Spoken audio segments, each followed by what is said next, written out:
সংবাদ সবাইকে স্বাগত জানাচ্ছি। আমি ফিরোজ তোহা। শুরুতেই সংবাদ শিরোনাম।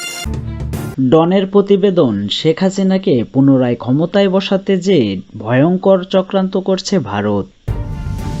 3টি গণ অভ্যুত্থানে লাভবান হয়েছে বিএনপি, বের হলো গোপন তথ্য। শেখ হাসিনাকে উৎখাতে যুক্তরাষ্ট্র 5 বছর আগে থেকে প্লট তৈরি করে রেখেছিল। ভারতীয় সংবাদ মাধ্যম দ্য সানডে গার্ডিয়ানের চাঞ্চল্যকর তথ্য ফাঁস। এতক্ষণ শুনছিলেন সংবাদ শিরোনাম, এখন থাকছে বিস্তারিত। সাবেক প্রধানমন্ত্রী প্রায় 1.5 মাস আগে পালিয়ে ভারত চলে গেছেন।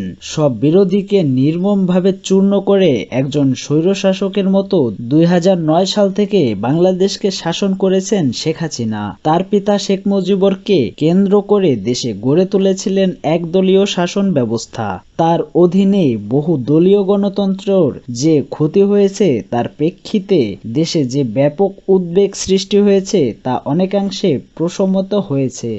পাকিস্তানের অনলাইন ডন এমন মন্তব্য প্রতিবেদনে এসব তথ্য উঠে এসেছে যে শেখ হাসিনা নিজেকে আয়রন লেডি বা লৌহ মানব হিসেবে তুলে ধরেছিলেন। তিনি কেন এত তাড়াতাড়ি দ্রুততার সঙ্গে ক্ষমতা হারালেন তা অনুধাবন করতে আগ্রহী বিশ্বের বুদ্ধিজীবীরা। শেখ হাসিনার দল আওয়ামী লীগ তার পায়ের নিচের মাটি উল্লেখযোগ্যভাবে হারিয়েছেন, তবে তারা ফিরে আসার চেষ্টা করছে এই যুক্তিতে যে দেশটিতে ধর্মনিরপেক্ষতার প্রতিনিধিত্ব করে তারা তার 15 বছর জাতীয় জীবনের প্রতিটি পর্যায়ে তার দল নিজেদের ছড়িয়ে দিয়েছে। তার অধীনে দেশটি উল্লেখযোগ্য উন্নয়ন দেখেছে, যদিও তা অংশগ্রহণমূলক ছিল না। পররাষ্ট্রনীতিতে শেখ হাসিনা ভারতের আধিপত্যকে পুঁজি করাকে বেছে নিয়েছেন। বাংলাদেশের স্বাধীনতা প্রিয় মানুষের কাছে পরিস্থিতি ছিল নিঃশ্বাস বন্ধ হওয়ার মতো অবস্থা। এখন বাংলাদেশে ভারতের স্থান সংকুচিত হয়েছে, তবে এটা প্রমাণিত যে তারা এখানে তাদের প্রভাব সুরক্ষিত রাখতে সব চেষ্টা করবে। ভারতের কাছে 4000 কিলোমিটার দীর্ঘ স্পর্শকাতর সীমান্ত এবং তাদের উত্তর পূর্ব অঞ্চলীয় রাজ্যগুলোতে সক্রিয় বিদ্রোহীদের উপস্থিতিতে নিরাপত্তা খুবই গুরুত্বপূর্ণ আগ্রহের বিষয়।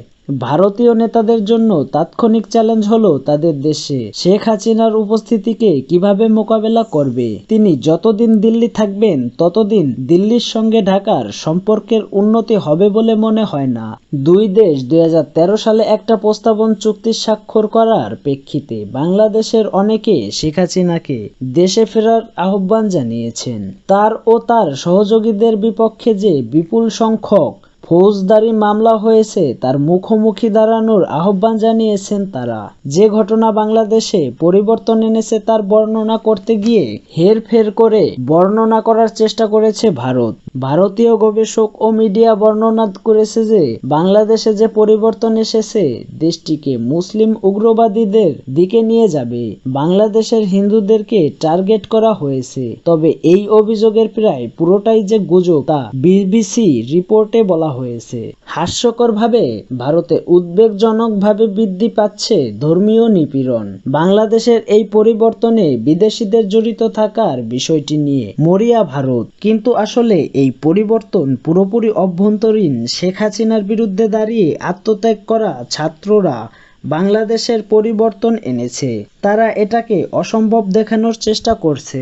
17টি বছর ছিল জনগণের জীবনের দুঃসহ কালো রাত। জামায়াতি আমির, বাংলাদেশ জামায়াতে ইসলামীর আমির ডক্টর শফিকুর রহমান বলেছেন, গত 17.5 বছর বাংলাদেশের জনগণের জীবনে ছিল দুঃসহ কালো রাত। তারা 2006 সালের 28 অক্টোবর আওয়ামী লীগের নেত্রী শেখ হাসিনার নির্দেশে নয়াপল্টন সহ সারা দেশে লগি বৈঠার তাণ্ডব চালিয়ে শখানেক মানুষকে হত্যা করেছিল। ফ্যাসিজমের সূত্রপাত ওখানেই হয়েছিল, স্বৈরতন্ত্রের পদধ্বনি ওখান থেকেই এসেছিল। সোমবার বিকালে টাঙ্গাইলের বৈষম্য বিরোধী ছাত্র আন্দোলনে শহীদ ও আহতদের পরিবারের সঙ্গে সঙ্গে মতবিনিময় ও দোয়া অনুষ্ঠানে প্রধান অতিথির বক্তৃতায় তিনি এসব কথা বলেন। টাঙ্গাইল জেলার জামায়াতের উদ্যোগে শহরের শহীদ স্মৃতি পৌর উদ্যানে এ অনুষ্ঠান হয়। আমিরে জামায়াত বলেন, 2009 সালের 10 জানুয়ারি ক্ষমতায় আসার পরে তারা রাষ্ট্রের গর্বিত প্রতিষ্ঠান সেনাবাহিনীর কোমরে আঘাত দিয়েছে। পিলখানা বিডিআর সদর দপ্তরে 54 জন চৌকস সামরিক অফিসারকে হত্যা করেছে। সেই হত্যাকাণ্ডের বিচার আজও হয়নি। সীমান্তের অন্তত প্রহরী বিডিআরকে ধ্বংস করা হয়েছে। ডক্টর শফিকুর রহমান আরো বলেন, এদেশের 18 কোটি মানুষ ছিল মজলুম, প্রত্যেকটি মানুষ ছিল জুলুমের শিকার। কোথাও শান্তির লেশমাত্র ছিল না। কেউ কারো বিরুদ্ধে সামান্য কথাও বললে বা মনের দুঃখ প্রকাশ করলে ডিজিটাল আইনে তাদের ধরে নিয়ে নির্যাতন করা হয়েছে। আওয়ামী লীগ সবচেয়ে বেশি আঘাত করেছে জামায়াতে ইসলামীর ওপর, এমন দাবি করে জামায়াত আমির বলেন, আমাদের মতো মজলুম সংগঠন আর কেউ নেই। আর কারোর এতগুলো নেতাকে হত্যা করা হয়নি। আর কারো বাড়িঘর বুলডোজার দিয়ে ভাঙা হয়নি। আর কারো বাড়িঘরে আগুন দেওয়া হয়নি, লুটপাট করা হয়নি। আমাদের পর্দাশীল মা বোনদের ইজ্জত নিয়েও টানাটানি করা হয়েছে। মজলুমের আহাজারির আল্লাহ শুনেছে। হেফাজতের আন্দোলনের কথা তুলে ধরে ডক্টর শফিকুর রহমান বলেন, তারা আওয়ামী লীগ 2013 সালের 5 মে হেফাজতে ইসলামের বিশাল সমাবেশে আঘাত করেছে।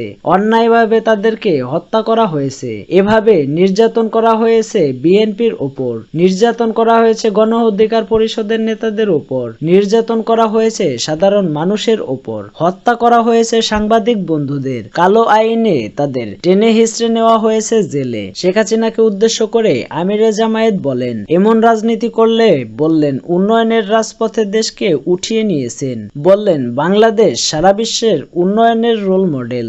এমন মডেল বানালেন আর এমন রাজপথ তৈরি করলেন, গাড়ি চালিয়ে রাজপথ দিয়ে আপনি যেতে পারলেন না। এমন রাজনীতি করলেন আপনাকে দেশ ছেড়ে চলে যেতে হলো। শেখ হাসিনা জাতিকে বিভক্ত করে ফেলেছিলেন উল্লেখ করে ডক্টর শফিকুর রহমান বলেন, মেজরিটি মাইনরিটি রক্ষা দিয়ে মুখোমুখি করে ফেলেছিলেন।